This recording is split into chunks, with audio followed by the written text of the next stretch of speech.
نحمده ونصلي على رسوله الكريم اما بعد فاعوذ بالله من الشيطان الرجيم بسم الله الرحمن الرحيم رب اشرح لي صدري ويسر لي امري واحلل عقدة من لساني يفقهوا قولي.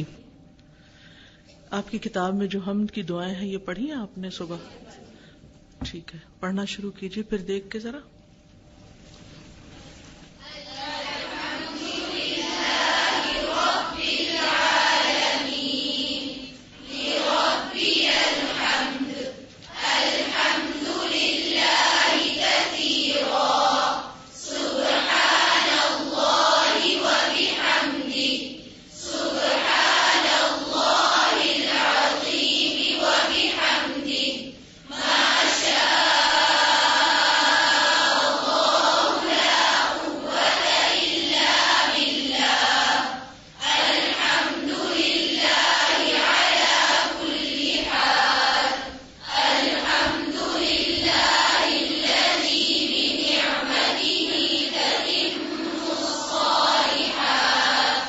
بس جزاک اللہ خیر. چلیے شروع کرتے ہیں پیج 25 سے. معرفت النعم، نعمتوں کی پہچان. اخی المسلم، ان معرفت النعمت من اعظم ارکان الشکر حيث انه يستحيل وجود الشکر بدون معرفت النعمت، وذلك لأن معرفت النعمت هي السبيل الى معرفت المنعم. فإذا عرف الإنسان النعمة توصل بمعرفتها إلى معرفة المنعم بها، ومتى عرف المنعم بها أحبه، ومحبته سبحانه تستلزم شكره. وليست النعم مقصورة على الطعام والشراب فحسب كما يظن كثير من الناس، بل هي كثيرة لا تحصى. فكل حركة من الحركات وَكُلُّ نَفَسٍ مِّنَ الْأَنفَاسِ لِلَّهِ تَعَالَى فِيهِ نِعَمٌ لَا يَعْلَمُهَا إِلَّا هُوَ سُبْحَانَهُ. قال أبو الدرداء رضي الله عنه: من لم يعرف نعمة الله عليه إلا في مطعمه ومشربه فقد قل علمه وحضر عذابه. ولذلك ذكر أن شكر العامة يكون على المطعم والمشرب والملبس وقوت الابدان، وشکر الخاصۃ علی التوحید والایمان وقوت القلوب. معرفت النعم، نعمتوں کی پہچان. شکر ادا کرنے کے لیے جو سب سے پہلا سٹیپ تھا، پہلا کرنے کا کام تھا، وہ کیا تھا؟ نعمت کی پہچان. کیونکہ جب تک نعمت کی پہچان نہیں ہوگی اس وقت تک نعمت کا شکر بھی ادا نہیں ہو سکتا. اخی المسلم، اے میرے مسلمان بھائی، ان معرفت النعمت من اعظم ارکان الشکر، بے شک نعمت کی پہچان من اعظمی سب سے بڑے ارکان الشکر، شکر کے ارکان میں سے ہے. یعنی نعمتوں کو پہچاننا شکر کے ارکان میں سے سب سے بڑا رکن ہے. حیث انہ یستحیل، کیونکہ یہ مستحیل ہے، یعنی بہت مشکل ہے، ناممکن ہے. وجود الشکر، شکر کا وجود یا شکر ادا کرنا، بدون معرفت النعمت، نعمت کی معرفت کے بغیر، یعنی نعمت کی پہچان کے بغیر نعمت کا شکر ادا ہو ہی نہیں سکتا. وذالک، اور یہ لأن معرفت النعمت ہی السبیل الی معرفت المنعم، کیونکہ نعمت کی پہچان ہی وہ راستہ ہے جو منعم کی معرفت تک جاتا ہے. یعنی نعمت سے پتہ چلتا ہے کہ نعمت دینے والا کون ہے، کس کی طرف سے آئی ہے. تو جس درجے کی اور جس قدر کی نعمت ہوگی اسی درجے کی منعم کی بھی قدر ہوگی. فَإِذَا عَرَفَ الْإِنسَانُ النِّعْمَةَ، پھر جب پہچان لیتا ہے انسان نعمت کو، تَوَصَّلَ بِمَعْرِفَتِهَا إِلَى مَعْرِفَةِ الْمُنْعِمِ بِهَا، تو پہنچ جاتا ہے. وصلہ کا معنی پہنچ جاتا ہے، توصلہ بمعرفتها اس کی پہچان کے ذریعے، الی معرفت المنعم بها اس نعمت کے دینے والے کی پہچان تک، ومتى عرف المنعم بها احبہ اور جب وہ پہچان لیتا ہے نعمت دینے والے کو تو اس سے محبت کرنے لگتا ہے، ومحبته سبحانہ تستلزم شکرہ اور اللہ سبحانہ وتعالی کی محبت اس کے شکر کو لازم کرتی ہے، پھر لازمی طور پر انسان اللہ سبحانہ وتعالی سے محبت کرنے لگتا ہے۔ تو یہ ساری چیزیں ایک دوسرے سے کنیکٹڈ ہیں، ایک چیز دوسرے تک پہنچاتی۔ تو ترتیب کیا ہوئی؟ سب سے پہلے کس کی پہچان؟ نعمت کی، اس کے ذریعے کس کی پہچان؟ منعم کی۔ جب منعم کی پہچان ہو جائے تو کیا ہوتا ہے؟ اس سے محبت ہوتی، اور جب منعم سے محبت ہو تو پھر اس کا شکر بھی ادا کیا جاتا ہے۔ تو یہ شکر ادا ہو ہی نہیں سکتا اگر اس سے پہلے کے لوازمات پورے نہ ہوں۔ تو اس لیے سب سے پہلا سٹیپ جو شکر کی طرف لے جانے والا ہے وہ یہی ہے کہ انسان اس کے ذریعے یعنی غور و فکر شروع کرے اور نعمتوں کو جاننے لگے، نعمتوں کو پہچاننے لگے۔ یہ بہت ہی اہم چیز ہے، یعنی غافل انسان نعمت کو نہیں پہچان سکتا، جس کی آنکھوں پہ پردے پڑے ہوئے ہیں وہ نعمتوں کو نہیں دیکھ سکتا۔ اس کے لیے شعور کی ضرورت ہوتی، اس کے لیے تقوی والے دل کی ضرورت ہوتی۔ تو جاگنے والے انسان ہی نعمتوں کو دیکھ سکتے ہیں، اور جو صبح کے وقت سو رہے ہوں، چاہے سورج نکل رہا ہے یا نہیں نکل رہا، بارش ہو رہی ہے، آندھی آ رہی ہے، دنیا میں کیا ہو رہا ہے کیا نہیں ہو رہا، وہ خواب خرگوش کے مزے لے رہا ہے، تو ایسا شخص نہ نعمتوں کو پہچانتا ہے اور نہ صبح اٹھ کر اللہ کا ذکر اور شکر کرتا ہے، کیونکہ اس نے کچھ دیکھا ہی نہیں۔ اسی طرح جو لوگ باہر نہیں نکلتے، زمین میں چلتے پھرتے نہیں، غور و فکر نہیں کرتے، اللہ کی تخلیق کو نہیں دیکھتے اور ان کے فوائد کو جاننے کی کوشش نہیں کرتے، ان میں ریسرچ نہیں کرتے، تو اس کا بھی نقصان کیا ہوتا ہے؟ پھر ان کو اللہ تعالیٰ کی پہچان نہیں ہوتی، اور جب پہچان نہیں ہوتی تو پھر محبت بھی نہیں ہوتی، اور جب محبت نہیں ہوتی تو پھر شکر بھی ادا نہیں ہوتا۔ تو اس لیے بہت ضروری ہے کہ انسان غور و فکر والی نگاہ پیدا کرے اور نعمتوں کو دیکھے اور ان کا تذکرہ کرے۔ تذکرہ کرنے کا حکم کیوں ہے اور تذکرہ کرنے کا فائدہ کیا ہے؟ کیونکہ جب آپ تذکرہ کرتے ہیں تو آپ کی بات دوسرے کے کان میں پڑتی ہے، اس کی آنکھیں بھی کھلتی ہیں، وہ بھی دیکھنے لگتا ہے کہ اچھا یہ بھی نعمت ہے اور یہ بھی نعمت ہے۔ مثلاً آج ہم کچھ نعمتوں کا ذکر پڑھیں گے تو اس سے آپ کو اندازہ ہوگا کہ یہ کتنا امپورٹنٹ ہے کہ ایسی کتابیں پڑھی جائیں کہ جس میں شکر گزار لوگوں کے واقعات ہوں اور ان کی نظر سے ہم بھی چیزوں کو دیکھ سکیں، کیونکہ اس سے پہلے ہم نے تو کبھی اس طرح سوچا ہی نہیں کہ یہ چیزیں بھی زندگی میں نعمت ہوتی ہیں۔ کتنی ہی نعمتیں ہیں ہمارے پاس لیکن ہم نہیں جانتے کہ یہ نعمتیں ہیں۔ وَلَيْسَتِ النِّعَمُ مَقْصُورَةٌ عَلَى الطَّعَامِ وَالشَّرَابِ فَحَسْبُ اور نہیں ہے نعمتیں محدود، مقصورہ یعنی محدود، علی الطعام والشراب کھانے اور پینے تک، فحسب پھر کافی یعنی بس اور بس، یعنی کھانے پینے تک ہی نعمتیں نہیں محدود۔ کما یظن کثیر من الناس جیسا کہ بہت سے لوگ گمان کرتے ہیں، سمجھتے ہیں، بل ہی کثیرۃ لا تحصى بلکہ وہ تو بہت زیادہ ہیں جن کا شمار نہیں کیا جا سکتا۔ فَكُلُّ حَرَكَةٍ مِّنَ الْحَرَكَاتِ تو ہر حرکتوں میں سے، وَكُلُّ نَفَسٍ مِّنَ الْأَنفَاسِ لِلَّهِ تَعَالَى فِيهِ نِعَمٌ اور ہر سانسوں میں سے، یعنی سانسوں میں سے ہر سانس یہ کیا ہے؟ اللہ تعالی کی نعمتیں ہیں۔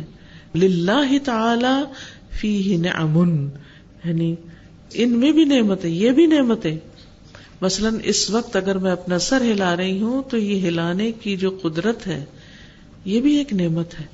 اگر میں سر نہ ہلا سکوں تو کیا ہو؟ کبھی ایسا ہوتا ہے نا کہ انسان کی گردن میں بل پڑ جاتا ہے یا کوئی درد نکل جاتی یا گردن کی ہڈی میں کوئی تکلیف ہو جاتی تو ہم دائیں اور بائیں موو نہیں کر سکتے، تو اس وقت قدر آتی ہے کہ بغیر کسی تکلیف اور زحمت کے رائٹ لیفٹ سر گھمانا، سر اٹھانا، جھکانا، یہ کتنی بڑی نعمت ہے. لیکن ہم میں سے کتنے لوگوں نے اس پر غور کیا یا اس کو نعمت سمجھ کر اس کا شکر ادا کیا؟ اسی طرح ہر سانس ایک نعمت ہے. اگر ہم ہر سانس پر ہی الحمدللہ کہنے لگے تو زندگی بیت جائے، باقی کسی اور نعمت کا تو شکر ادا کیسے کر سکتے ہیں؟ فیہ نعم لا یعلمها الا هو سبحانہ، نہیں جانتا ان کو مگر وہی اللہ سبحانہ وتعالی. قال ابو الدرداء رضی اللہ عنہ، ابو درداء رضی اللہ عنہ کہتے ہیں، من لم یعرف نعمت اللہ علیہ، جو نہیں جانتا نہیں پہچانتا اللہ کی نعمت کو اپنے اوپر، الا فی مطعمہ و مشربہ، مگر اپنے کھانے اور پینے کی حد تک، فقد قل علمہ، تو تحقیق یقیناً بہت کم ہے علم اس کا، وہ کچھ جانتا ہی نہیں. پھر کیونکہ جس کا علم جتنا زیادہ ہوگا وہ اتنا ہی زیادہ نعمتوں کو دیکھ پائے گا. وحضر عذابہ، اور حاضر ہو گیا عذاب اس کا، یا حاضر ہو جائے گا عذاب اس کا، یعنی ایسا شخص پھر ایک عذاب میں مبتلا ہو جائے گا. یہ دونوں چیزیں لازم و ملزوم ہیں.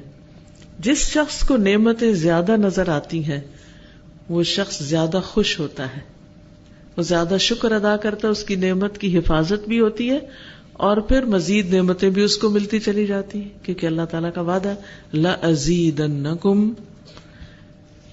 اور اگر کوئی نعمت پہچانتا ہی نہیں اور اس کا شکریہ ادا نہیں کرتا تو اس کے دل میں کیا خیالات زیادہ آئیں گے؟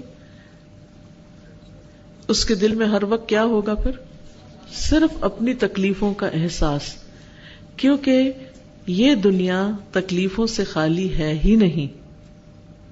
ہو ہی نہیں سکتا کہ کوئی شخص اس دنیا میں تکلیف سے خالی ہو. اگر نعمت کا احساس ہوگا تو تکلیف بھول جائے گی. اس کی ایک چھوٹی سی مثال ہے. آپ میں سے جن لوگوں نے بچے پیدا کیے ہیں ان کو یہ تجربہ ہوا ہوگا کہ بچے کی پیدائش کے دوران ماں کتنی تکلیف سے گزرتی، یعنی حد درجے کی تکلیف سے گزرتی ہے، لیکن جو ہی اپنے بچے کے چہرے کو دیکھتی ہے تو اس کے چہرے پر اس تکلیف میں بھی اسمائل آ جاتی، کیونکہ اس نے اس تکلیف کے ساتھ ایک نعمت دیکھ لی. اور اگر وہ بچہ خاص طور پر اس کی تمنا کے مطابق ہو، مثلا بیٹا ہو، تو پھر تو اسمائل اور زیادہ بڑھ جاتی اور خوش ہو جاتے ہیں سب. تو اس وقت اس کو اپنی تکلیف بھول جاتی. اسی طرح انسان جس کام کو کرنے کا شوق رکھتا ہو وہ کام انسان بھاگ دوڑ کے کرتا ہے، اور اس بھاگ دوڑ میں اس کو تھکاوٹ نہیں ہوتی بلکہ خوشی ہوتی ہے، کیونکہ اس کی نظر تھکاوٹ پر نہیں، اس کی نظر نعمت پر ہے جو اس کو مل رہی ہے. مثلا آپ لوگوں کو یہاں آنے میں طرح طرح کی مشکلات ہوں گی، لیکن کس شوق میں آپ دوڑے چلے آئے صبح صبح، اور آپ کو اپنی بھاگ دوڑ بھی شاید اس کی تھکاوٹ اور وہ سب بھول گئے پیچھے کیا ہوا، کیونکہ آپ کے سامنے ایک نعمت ہے علم کی. تو اوور آل بھی جس انسان کے سامنے نعمتیں ہوتی ہیں اور وہ نعمتیں دیکھ رہا ہوتا ہے، وہ نعمتوں کو محسوس کر رہا ہوتا ہے، اس کے دل میں بھی خوشی ہوتی ہے، اس کے چہرے پر بھی خوشی ہوتی ہے اور ایک سکون ہوتا ہے، اور پھر اسے اپنی زندگی میں پائی جانے والی تکلیفیں، مصیبتیں، آزمائشیں ہلکی لگتی ہیں. اور اگر ایسا نہ ہو، نعمت نہ دیکھے تو تکلیف ہی تکلیف، اور یہی وہ عذاب ہے جس میں انسان مبتلا ہو جاتا ہے. ہر وقت کا عذاب، ایسا غم، ایسا فکر، ایسی پریشانی جو اس کے دل کو کھائے چلے جاتی ہے. اس بات کو انڈر لائن کیجئے کیونکہ اگر آپ کے اندر شکر نہیں تو پھر آپ کے اندر کرب ہے. وَلِذَلِكَ ذُكِّرَ أَنَّ شُكْرَ الْعَامَّةِ يَكُونُ عَلَى الْمَطْعَمِ وَالْمَشْرَبِ، اسی لیے ذکر کیا گیا ہے کہ عوام کا شکر صرف کھانے پینے کے بارے میں ہوتا ہے، وہ بس اسی کو نعمت سمجھتے ہیں، والملبس اور لباس، وقوت الابدانی اور جسمانی قوت، بس وہ اسی کے لیے ایکسرسائز کرتے ہیں، کھاتے ہیں، پیتے ہیں، اپنی جان بناتے ہیں، کیونکہ وہ انہی کو بس نعمتیں سمجھتے ہیں۔ وشکر الخاصتی، اور خواص کا جو شکر ہوتا ہے، علی التوحید والایمان وقوت القلب، وہ کس پر منحصر ہوتا ہے؟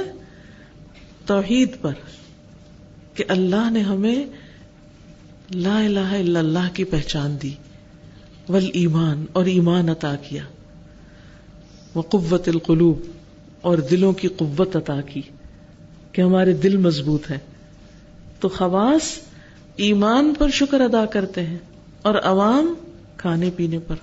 اب اسی پر آپ دیکھ لیں، آپ خاص لوگوں میں سے ہیں یا پھر عام لوگوں میں سے ہیں، عوام الناس میں سے ہیں یا واقعی پڑھے لکھے لوگوں میں سے ہیں، کہ آپ کو نعمت ایمان پر، نعمت قرآن پر، نعمت توحید پر اللہ کا شکر ادا کرنا آ گیا اور واقعی اس پر آپ خوش ہوتے ہیں۔ رؤوس النعم، نعمتوں کے سردار، یعنی بڑی بڑی نعمتیں کیا ہیں؟ نعمتیں تو بے شمار ہیں، لیکن سب سے بڑی نعمت کیا ہے؟ ذکرنا ان نعم اللہ تعالی لا تعد ولا تحصى، ہم نے ذکر کیا کہ اللہ تعالی کی نعمتیں گنی نہیں جا سکتی، شمار نہیں کی جا سکتی۔ ولكن يمكن ان نذكر رؤوس تلك النعم، لیکن ممکن ہے کہ ہم ان نعمتوں میں سے جو چوٹی کی نعمتیں، رأس سر کو کہتے ہیں نا، تو سر جسم کی چوٹی ہوتا ہے، جیسے پہاڑ کی چوٹی اوپر والا حصہ ہوتا ہے، تو ان نعمتوں کی جو چوٹی ہے یا بڑی بڑی نعمتیں ہیں ان کا ذکر کرتے ہیں۔ نمبر 1، نعمت الاسلام والایمان، اسلام اور ایمان کی نعمت۔ وہی واللہ اعظم نعمت انعم اللہ بہا علینا، اور وہ اللہ کی قسم نعمتوں میں سب سے بڑی نعمت ہے جسے اللہ نے ہم پر انعام کیا ہے۔ حیث جعلنا من اہل الاسلام والتوحید، جیسا کہ اس نے ہمیں اہل الاسلام اور توحید میں شامل کیا۔ وَلَمْ يَجْعَلْنَا مِنَ الْيَهُودِ الَّذِينَ سَبُّوا اللَّهَ عَزَّ وَجَلَّ، اور اس نے ہمیں یہودیوں میں سے نہیں بنایا کہ جنہوں نے اللہ سبحانہ تعالیٰ کو گالیاں دی، برا بھلا کہا۔ وَوَصَفُوهُ بِأَقْبَحِ الصِّفَاتِ، اور انہوں نے اللہ تعالیٰ کی گھٹیا ترین، قبیح ترین صفات بیان کی۔ ہم کن صفات پر ایمان رکھتے ہیں؟ وَلِلَّهِ الْأَسْمَاءُ الْحُسْنَى، ہم صرف اسماء نہیں کہتے، الاسماء الحسنى کہتے ہیں کہ اللہ کے پیارے پیارے نام، حسین نام۔ حسنى کا کیا مطلب ہے؟ حسین، اور حسنى مبالغے کے لیے ہے حسین ترین نام، سب سے ہی اچھے نام اور سب سے اچھی صفات، کیونکہ اس کے ناموں میں اس کی صفات ہیں۔ تو اگر ہم مسلمان نہ ہوتے تو پھر کیا ہوتا؟ ہم اللہ سبحانہ وتعالی کے ان حسین ناموں کو نہ جانتے ہوتے۔ تو اس پر بھی شکر، کیونکہ اللہ سبحانہ وتعالی کی معرفت اسی وقت حاصل ہو سکتی ہے جب انسان اللہ تعالی کے ناموں اور اس کی صفات کو جانتا ہے، ان کو پہچانتا ہے۔ تو یہود نے اللہ سبحانہ وتعالی کے لیے کبھی اور گھٹیا ترین اوصاف بیان کیے ہیں، ان سے اللہ تعالیٰ کو موصوف کیا ہے۔ وَأَخَصِّهَا، اور ان کے گھٹیا ترین۔ اب النصارى، یا اللہ کا شکر ہے کہ اس نے ہمیں عیسائیوں میں پیدا نہیں کیا۔ الذین عبدوا غیر اللہ، جنہوں نے اللہ کے علاوہ دوسروں کی عبادت کی، غیر اللہ کی عبادت کی۔ وَنَسَبُوا إِلَيْهِ الْوَلَدَ، اور اس کی طرف بیٹا منسوب کیا۔ تعالی اللہ عما یقولون علوا کبیرا، بہت بلند ہے اللہ اس سے جو وہ کہتے ہیں، علوا کبیرا، بہت بلند و برتر۔ قال مجاہد فی قولہ تعالی، مجاہد جو ایک مفسر ہیں وہ اللہ سبحانہ وتعالی کے اس قول کی تفسیر میں کہتے ہیں، وَأَسْبَغَ عَلَيْكُمْ نِعَمَهُ ظَاهِرَةً وَبَاطِنَةً کہ اس نے تم پر اپنی ظاہری اور باطنی نعمتیں پوری کر دی. قال هي لا الہ الا اللہ، اس سے مراد لا الہ الا اللہ ہے. یعنی جتنی بھی ہمیں نعمتیں ملی ہیں ان میں سب سے ٹاپ پر سب سے بڑی نعمت کلمے کی نعمت ہے کہ ہمیں لا الہ الا اللہ کہنا نصیب ہوا، کیونکہ اسی کلمے پر انسان کی کامیابی کا انحصار ہے، اور جس کے پاس لا الہ الا اللہ نہیں وہ سب سے بڑا بدقسمت ہے. وقال ابن عیینہ، ابن عیینہ کہتے ہیں ما انعم اللہ علی العباد نعمتا افضل من ان عرفہم لا الہ الا اللہ. نہیں انعام کی اللہ نے بندوں پر کوئی نعمت جو افضل ہو اس سے کہ اس نے انہیں پہچان کرا دی لا الہ الا اللہ کی. لیکن کبھی ہم نے اس نعمت پر بھی شکر ادا کیا کہ الحمدللہ اللہ نے ہمیں توحید کی پہچان کرا دی، ہمیں ایمان نصیب کیا، ہمیں لا الہ الا اللہ نصیب کیا، اللہ تعالیٰ نے ہمیں زندگی میں نصیب کیا، اللہ تعالیٰ ہمیں موت کے وقت بھی نصیب کرے، کیونکہ جس کا اختتام لا الہ الا اللہ پر ہوگا وہ جنت میں داخل ہوگا، وہ اصل میں کامیاب ہوا جو لا الہ الا اللہ پر مرا. تو یہ بہت بڑی نعمت ہے جسے کوئی پا سکتا ہے. وقال ابن ابی الحواری، ابن ابی الحواری کہتے ہیں قلت لابی معاویہ، میں نے ابو معاویہ سے پوچھا ما اعظم النعمت علینا فی التوحید، کہ ہم پر توحید جو ہے وہ کتنی بڑی نعمت ہے. ما اعظم النعمت، کتنی بڑی نعمت ہے علینا ہم پر، فی التوحید توحید میں. نسأل اللہ اللہ یسلبنا ایاہ، ہم اللہ سے سوال کرتے ہیں کہ ہم سے وہ اس نعمت کو نہ چھینے، یعنی کبھی ہم اس سے دور نہ جائیں، کبھی ہم اس سے روگردانی نہ کریں. جی اس پر کچھ کہنا چاہیں گے؟ یعنی نعمتوں میں سے افضل ترین نعمت کیا ہے اور اس نعمت پر ہم کتنا شکر ادا کرتے ہیں؟ آپ میں سے کوئی ہے جو بتائے کہ کیسے شکر ادا کرتے ہیں اور کبھی اس پر روئے ہیں آپ، شکر کے آنسو آئے آپ کے آنکھوں میں؟ جی بولیے. السلام علیکم استاذہ. وعلیکم السلام. میں یہ کہنا چاہ رہی تھی کہ الحمدللہ اس چیز کا احساس ہوا اور بہت زیادہ شدت سے احساس ہوا کہ ہمارے والدین بھی ہندوستان میں رہتے تھے، لیکن اللہ تعالیٰ نے انہیں نعمت اسلام دی اور ہمیں مسلمان گھرانے میں پیدا کیا. تو جب ہم ٹی وی کے اوپر پروگرام دیکھتے یا کبھی پہلے فلمیں وغیرہ دیکھتے تھے تو اس میں جیسے وہ لوگ کبھی گائے کی پوجا کر رہے ہیں، آج کل اب میں نے ٹی وی پہ دیکھا کہ دودھ سے زیادہ جو ہے وہ گائے کے پیشاب مہنگا بک رہا ہے انڈیا میں. تو اتنی شدت سے احساس ہوا یا اللہ کتنی جہالت میں لوگ ہیں، اور اللہ تیرا کتنا بڑا احسان اور نعمت ہے ہم پر کہ ہم مسلمان ہیں، کہ ہم ان واہیات و بیہودہ باتوں سے جسے عقل تسلیم نہیں کرتی لوگ وہ کر رہے ہیں، اور ہم شکر ہے کہ اللہ کہ ہم مسلمان ہیں. السلام علیکم. استاذہ پہلے تو اتنا نہیں تھا، لیکن کچھ عرصے پہلے اتفاقاً مجھے ایک عیسائیوں کی کوئی کتاب پڑھنے کا اتفاق ہوا، تو اس کے اندر بعض ایسی باتیں لکھی تھی اللہ تعالیٰ کے بارے میں کہ پڑھ کے میں رونے لگ گئی تھی کہ یہ کیا ہے اس طرح. اور پہلے تو میرے دل میں ان کے بارے میں بہت بری باتیں آئیں کہ یہ کیسے لوگ ہیں، لیکن پھر جب میں کافی دیر سوچتی رہی تو میں نے کہا اللہ کا ہی شکر ہے کہ اللہ نے ہمیں بچا لیا، ہمیں مسلمان گھرانے میں پیدا کیا، ورنہ شاید ہم بھی آج یہی پڑھ رہے ہوتے اور ہمارا بھی یہی عقیدہ ہوتا. السلام علیکم استاذہ. وعلیکم السلام. کچھ عرصے پہلے اتفاق ہوا ایک فزیوتھراپک انسٹیٹیوٹ میں جانے کا، تو وہاں پہ ایک خاتون بیٹھی ہوئی تھی، بالکل نارمل لگ رہی تھی الحمدللہ، لیکن جب ان سے پوچھا تو کیا مسئلہ ہے تو انہوں نے بتایا کہ ان کے ہاتھوں پہ لکیریں نہیں ہیں، ان کے ہاتھ بالکل پلین تھے، تو اس لیے ان کے ہاتھ مڑ نہیں سکتے تھے، مطلب اس میں کوئی فلیکسیبلٹی نہیں تھی. تو مجھے اتنا وہ لگا کہ استاذہ کہ ہم غور بھی نہیں کرتے ہیں کہ اللہ تعالیٰ ہمارے ہاتھوں کی لکیریں تک بتا کے ہم لوگ کو اتنا زیادہ ہمارے اوپر رحم کیا ہے. ہمیں تو اندازہ بھی نہیں ہوتا کہ اگر یہ نہ ہوتی تو ہمیں ایسا کیا ہوتا. الحمدللہ ہمیں تو یہ آتا بھی نہیں، ہمارے ہاتھ مڑتے ہی لکیروں کے اوپر ہے اور ہم ان کو کاہنوں کے پاس لے کے جاتے رہتے. ہماری جیسے چیریٹی اسکولس کی چین ہے اور وہاں پر بہت بڑی تعداد میں کرسچن بچے ہوتے ہیں کیونکہ وہ کچی آبادیوں میں رہتے ہیں، اور مجھے یہ دیکھ کے خوشی بھی ہوتی ہے اور تکلیف بھی ہوتی ہے کہ جو پیرنٹس لے کے آتی ہیں، مائیں لے کے آتی ہیں، وہ کہتے ہیں آپ ان کو اسلام کے، کیونکہ اسلامک سارا ہے ٹیچنگ، وہ کہتے ہیں آپ اس کو اسلام کے بارے میں سب کچھ بتائیں، کیونکہ ہم تو مسلمان نہیں ہو سکے اور نہ ہی ہو سکتے ہیں کبھی بھی، لیکن ہم چاہتے ہیں بچے ہمارے مسلمان ہی پرورش پائیں. لیکن وہ دیکھ کے اتنی زیادہ تکلیف ہوتی ہے، کیونکہ وہ اپنے اس سسٹم میں ایک تو جہالت ہے، دوسرے یہ کہ وہ ان کو آپ جتنا بھی سمجھا لیں اب وہ ایسے جکڑے ہوئے ہیں کہ وہ خود نہیں دین کی طرف آ سکتے. اب بچانا بھی چاہیں ہم، لیکن ہم کیا کر سکتے ہیں، کیونکہ ہم ان کو ریبیلیٹیٹ نہیں کر سکتے ماؤں کو.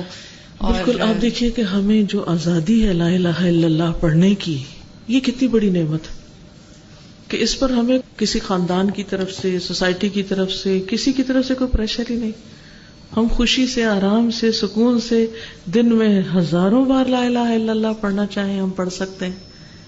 تو یہ کتنی بڑی نعمت ہے، اس پر ہم شکر ادا نہیں کرتے. یہ جو بات تھی نا کہ کچھ جو عوام ہیں وہ کھانے پینے پہ اور ان پہ شکر ادا کرتے ہیں، اور خواص توحید پر، تو کھانا پینا کم ہو یا زیادہ ہو، یا زندگی کی نعمتیں کم ہو یا زیادہ ہو، گزارا ہو ہی جاتا ہے، مطلب لائف ختم نہیں ہوتی. لیکن ایمان، توحید یہ ایسی چیز ہے جس پر ہماری آگے کی منزلوں کا انحصار ہے، اور اگر یہ نہ ہو تو اس کا مطلب ہے پھر آپ کی لائف میں کچھ بھی نہیں ہے. صحیح. میں یہ کہہ رہی تھی کہ جیسے میرا جب حج پہ جانے کا اتفاق ہوا تھا الحمدللہ، تو وہاں پر بھی اس نعمت کا بہت دل سے اللہ تعالیٰ سے شکر ادا ہوا تھا کہ جب لکھا ہوتا ہے کہ اونلی فار مسلمس، کہ وہاں آپ جاتے ہیں تو یہ بھی اللہ تعالیٰ کی کتنی بڑی نعمت ہے کہ ہمیں اللہ تعالیٰ نے مسلمان پیدا کیا ہے. بالکل. اکثر وہاں اس جگہ پر جا کے میری آنکھیں بھیگ جاتی ہیں، کیونکہ راستے الگ ہو جاتے ہیں. جو مسلمز کا راستہ ہوتا ہے وہ اور جو نان مسلمز کا ہوتا ہے وہ سائڈ سے روڈ جا رہی ہے کہ آپ ادھر ڈائیورٹ کر جائیں. تو میں سوچتی ہوں کہ دنیا میں جو لوگ توحید سے ڈائیورٹ کر جاتے ہیں، رائٹ لیفٹ نکل جاتے ہیں، اسی طرح آخرت میں بھی راستے الگ ہو جائیں گے. وَامْتَازُوا الْيَوْمَ أَيُّهَا الْمُجْرِمُونَ.